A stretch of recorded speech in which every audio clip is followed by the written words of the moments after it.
pesquisas desenvolvidas por Piaget. O que precisamos saber para entendê-las melhor e quais foram os temas que elas abordavam? Bom, entender o método clínico é importante para saber o que ele busca, o que Piaget buscava.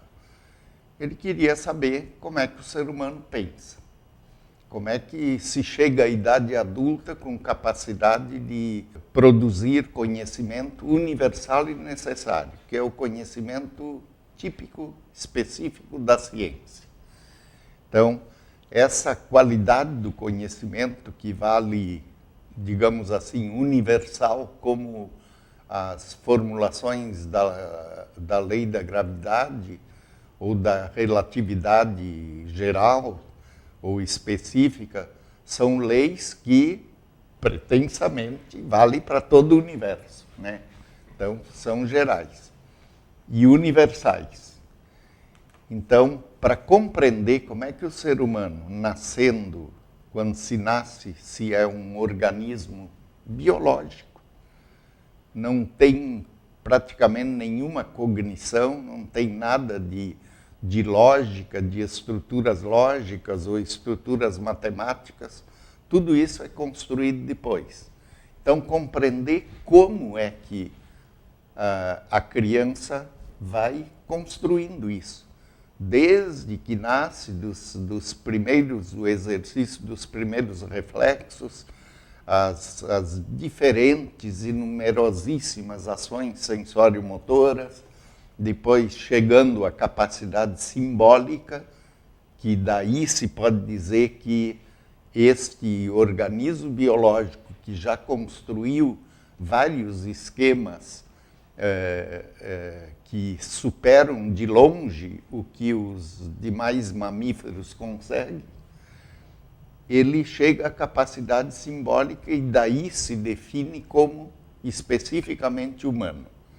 Porque, pelo que se conhece, essa capacidade simbólica como a humanidade possui, não existe em nenhuma outra espécie. Então, compreender como a criança, depois pré-adolescente, adolescente, chega à idade adulta, sendo capaz de produzir conhecimento. Mesmo que seja no nível do senso comum, produzir generalizações, expressar, falar. Falar é uma das formas de expressar, porque as artes têm muitas formas de expressão de conceitos. Como é que consegue produzir conceitos e expressar conceitos? Relacionar conceitos produzindo teorias. Isso aqui é o que o Piaget quer saber. Porque no horizonte dele estava compreender como é que o ser humano produz ciência. Ou seja, fazer epistemologia no sentido estrito. E para ele, para fazer epistemologia no sentido estrito, só fazendo epistemologia genética, ou seja, saber como se originam as capacidades que a criança vai construindo, cada vez mais complexas, cada vez mais articuladas, mais organizadas, até chegar a operações formais. Isso é a procura que o método clínico possibilita. E a variedade de pesquisas que Piaget realizou é impressionante. Nós podemos dizer que na pesquisa dele está sempre a preocupação epistemológica. Então, as temáticas que ele investiga pode ser buscada no próprio título dos livros, como o nascimento da inteligência na criança, formação do símbolo na criança, construção do real na criança, a noção de objeto. A criança nasce sem saber o que são os objetos. Ela vai, lá pelos 8, 9 meses, que ela vai ter uma primeira noção objetiva de objeto. Parece redundância, né? Mas a redundância aqui faz sentido. E uma noção objetiva de espaço. Então, vê que ela não demonstra absolutamente nada disso, desde o nascimento até por volta de 8 a 9 meses. É ali que começa a aparecer. Depois, noção de tempo, de espaço, relação causal, origem da ideia do acaso, a gênese das estruturas lógicas elementares, da lógica da criança à lógica do adolescente, imagem mental, psicogênese, história da ciência, introdução à epistemologia genética, o pensamento matemático, o pensamento físico, o pensamento biológico, psicológico e sociológico, a psicologia da identidade, a preocupação com a identidade, como é que a gente consegue saber que isto é isto e não é outra coisa. E que isto não pode ser isto e ser outra coisa ao mesmo tempo. Isso vem lá dos gregos já, e o Piaget vai investigar isso, como é que a criança chega a essa noção. Por exemplo, a noção da unidade. Como é que a criança sabe que é um e que não é dois? Ela não nasceu sabendo, ela constrói.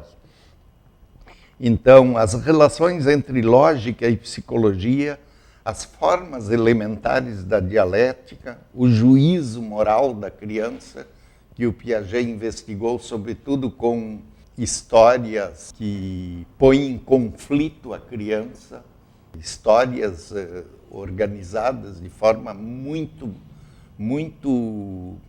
apurada, para deixar bem claro o dilema e ver como a criança ou o adolescente procuram resolver esses dilemas.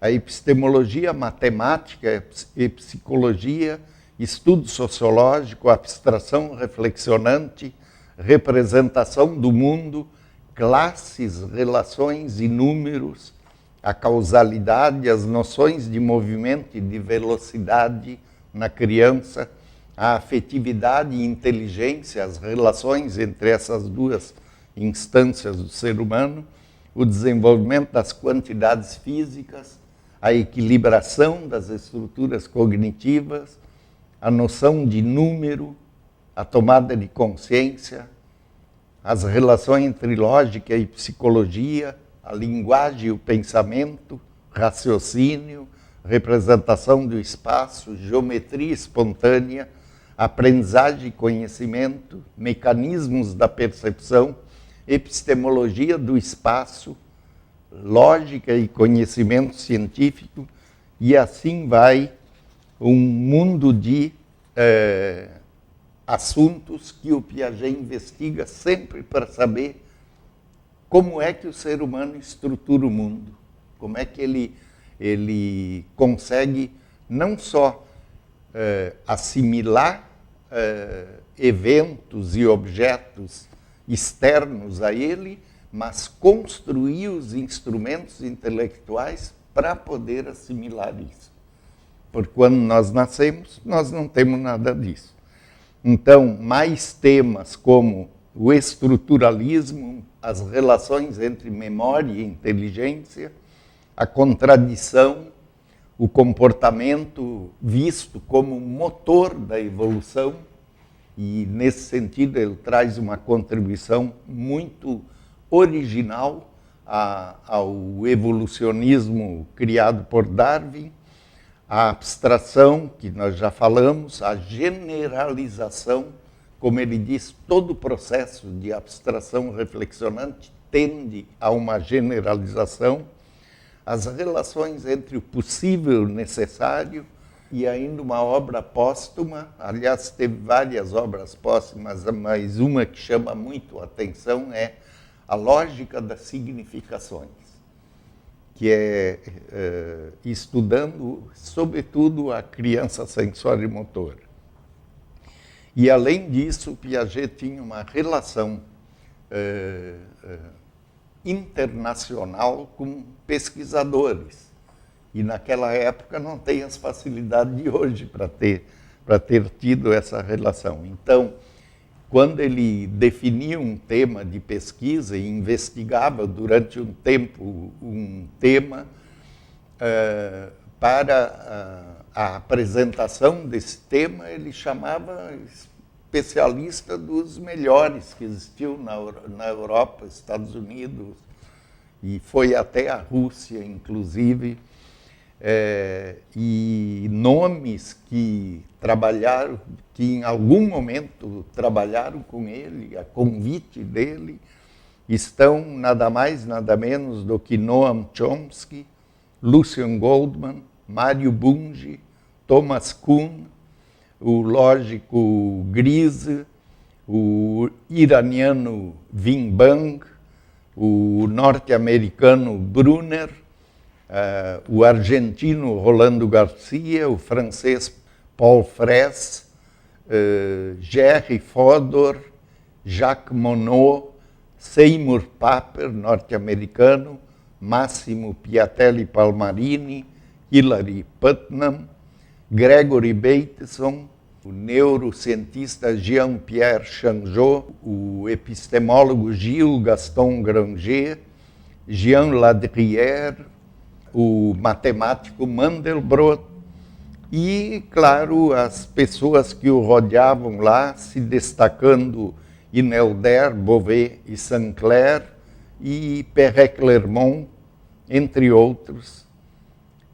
Por exemplo, o livro Lógica e Conhecimento Científico, que tem aproximadamente 1.300 páginas, é uma produção de Piaget com 12 autores, e todos aproximadamente dessa constelação aqui.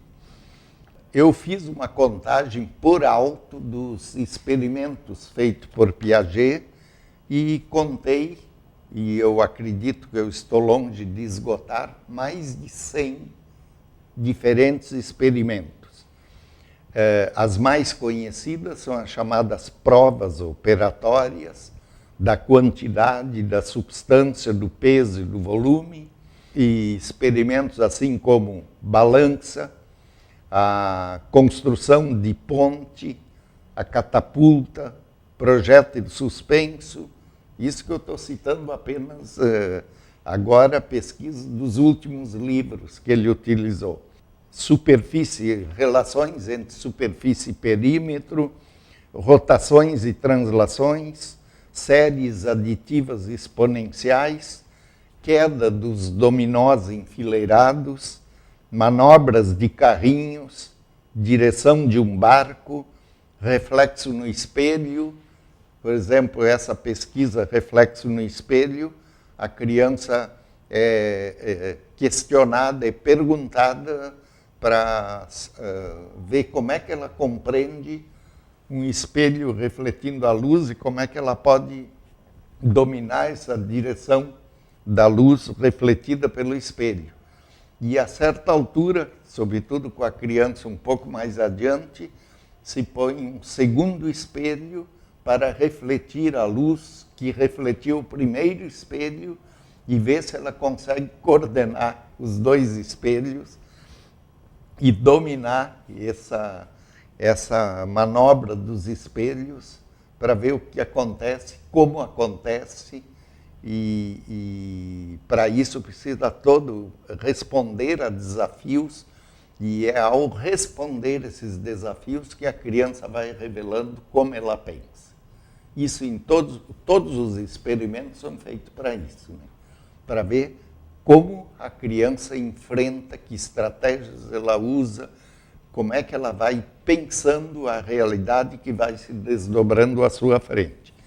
Então, nós temos aqui a Torre de Hanoi, que é um experimento que aparece no livro A Tomada de Consciência, e o experimento é feito com crianças, primeiro colocando 2 peças, que a criança tem que passar para uma das torres, chamemos isso de torres, tem que passar a peça para uma dessas torres vazias, utilizando a outra como intermediária.